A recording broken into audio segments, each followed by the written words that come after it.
Igbo Bigbo ekele m unu. Eji m aha onye nwanyị na-anabata unu na ihe mmemme nke ụbọchị taa.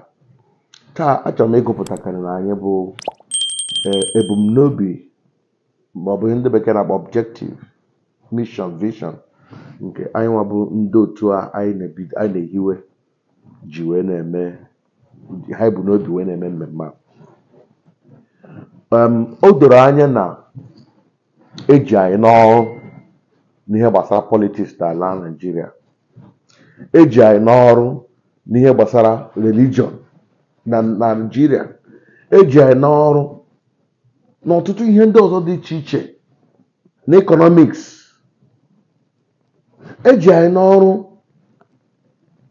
na mmepe. Otu anyị na-ehibezi wee bịa kpebisi anyị ga-agba nkịtị mechie ọnụ. Ọ bụ na aka anyị agaghị eru inwere onwe anyị ihe gbasara ndọrọ ndọrọ ọchịchị ka a na-akpọ politiks. Aka anyị ga-erukwana iji aka anyị wee mepee obodo anyị. N'ihi na ọ bụrụ na o doro anya na obodo ọbụla na-ewu ewu n'ala Igbo now ke ndị mepere ya ga-achị eke 50 to 60% of ndị mepere obodo ahụ bụ ndị Igbo. Ikwerekwe ikwe. Nwa na-abụrụ m ihe mwute ndị Igbo anyị anaghị ama ihe. Akwada Ngidowo, the richest black man in Africa. Mana anyị na-ajụkwado onwe anyị factory ole Dangote nwere n'ala Igbo. Factory ole? Ọ dịsị n'ụlọ katara dowa kọntena ebe a ga na-edowa simenti. Nke anyị nwere mgbe ọsọ dịka o nwere ihe o nwere na Eleme. Ọ na South South ka o nwere ya. But n'ala Igbo anyị ka m na-eche wee big factory a ga-asọ Dangote rụrụ. E nwere ebe ọ zụrụ ala n'Ọhaji ọ chọrọ ịrụ refinery up to na agba ma na gị ma na gas ihe fesa nke Lagos. Unu chọrọ ọma ihe ọ na-eme. Ị chọrọ ọma ihe ọ na-eme. Abịa na politiks na ụmụnne anyị ndị politiks anụ m ka ọjịzọ kalụs ya nwere factory 3 factory na Lagos, ya nwere abụọ ka atọ na Aba, ya nwere ebe niile dị iche iche.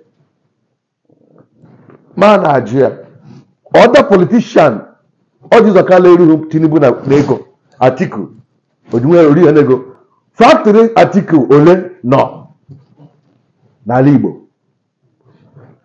Ajụ ka m na-ajụ ọ dịkwa na ọdụ na-eme ka m mara factory Tinubu ole nọ n'ala Igbo.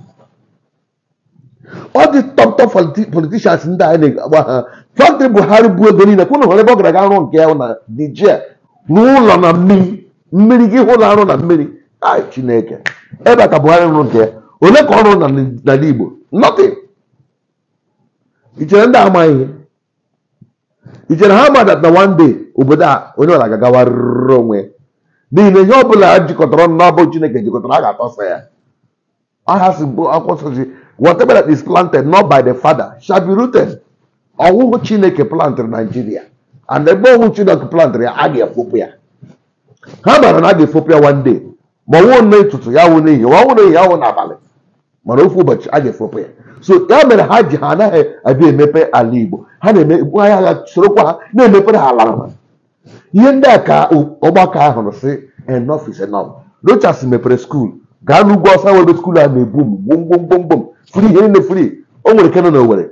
But Rochas ọra ahụ iwere data otu ọhụrụ tinye na Owerri tinye na Enugu tinye na Abịa tinyere anyị na Ebonyi tinye na Anambra ọ na ndị Owerri but ọ ga-aga tinye na Kano tinye Sokoto amama ebe ọzọ tinyegwu n'ugwu ọsa ndị ugwu ọsa skuul ole ka ha Rochas ka ha ketara mana ala Igbo ọ na-anụ nwa anụ n'Owerri.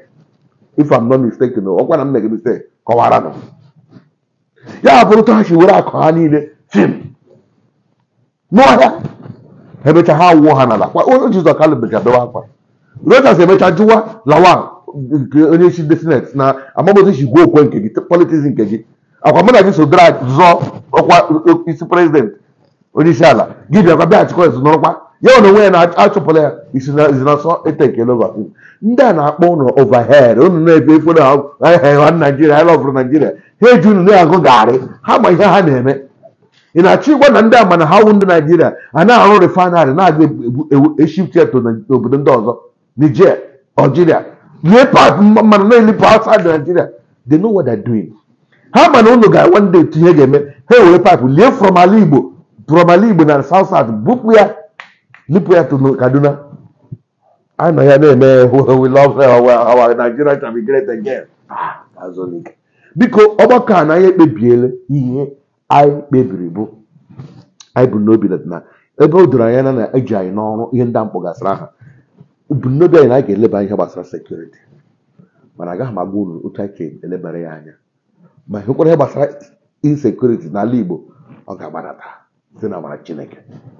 Let me tell you, by the time e develop ala Igbo, ụmụaka ndị akwa unu so ha wo men gọọmenti ihe ọbụla unu kpọrọ ha, many of them chọrọ ọrụ. By the time e nyere ha ezigbo ọrụ ha hapụ ihe ahụ. Ezigbo nwe ndị ịkwafe ọbara bagoro n'anya ha mmekwa elu ma ala ihe ha bụ ka a ga-abụ.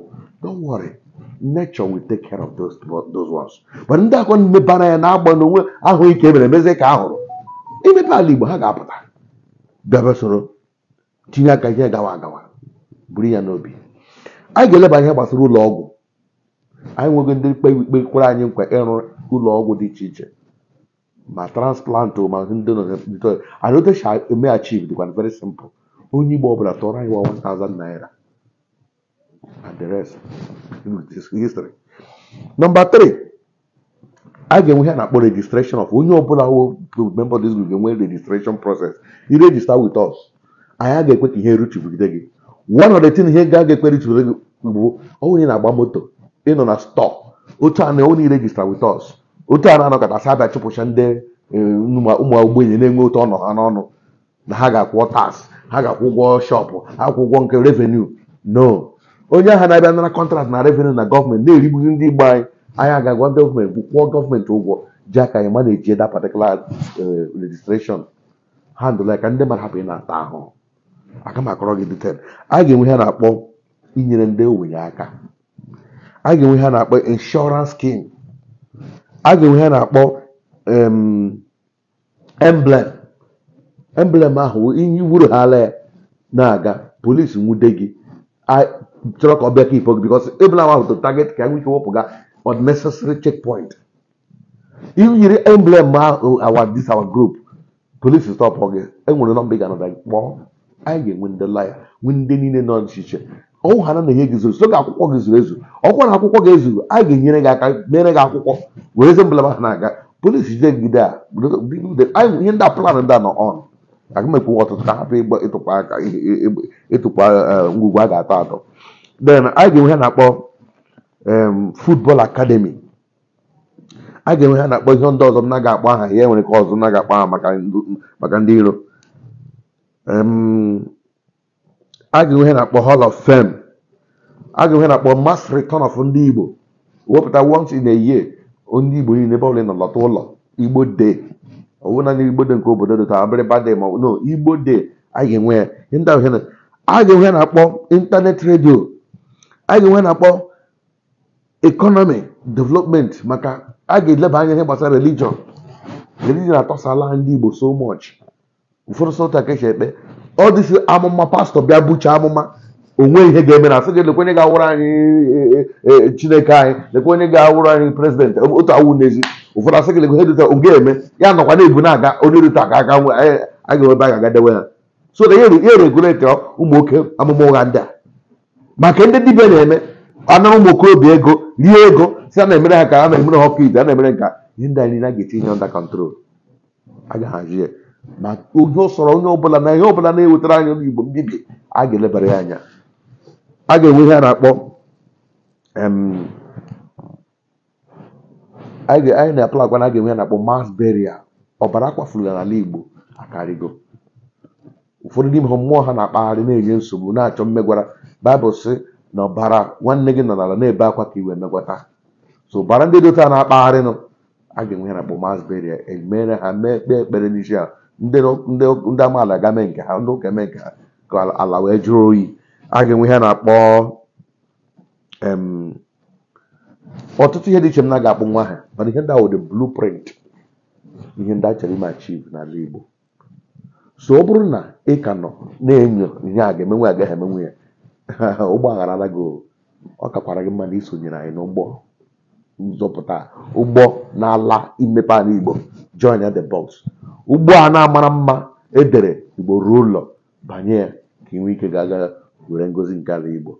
Otu a ka m ga-achọrọ ka unu bụrụ n'obi ihe ahụ ebe anyị na-aga ihe anyị bụ n'obi. mana the two major pillar ma ndị bekee na-akpọ ya na pillar ji ọgbakọ abụọ the unity of Igbo man and the development of the Igbo land. Onwe ihe ọzọ, unity of Igbo land and the development of Igbo land, of Igbo people and the development of Igbo. So ijikọta ndị Igbo niile ọnụ na imepe ala Igbo ọgwụla ihe wa the main objective of this particular group.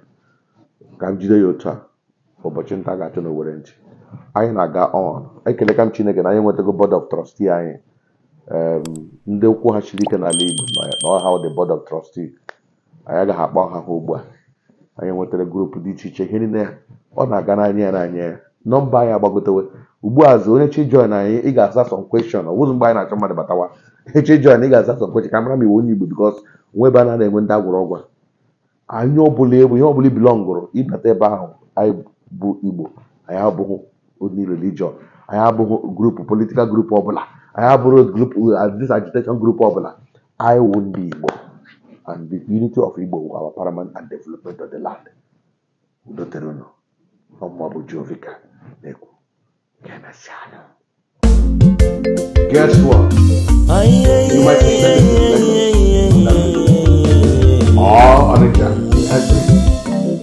if you know the information, you are already informed. Why not go to your YouTube? You might think that this is one of the African countries.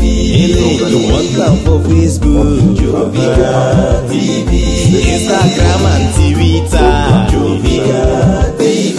Abi you want them for TikTok, I went to Jovika TV. Abi now WhatsApp you want them for Jovika TV.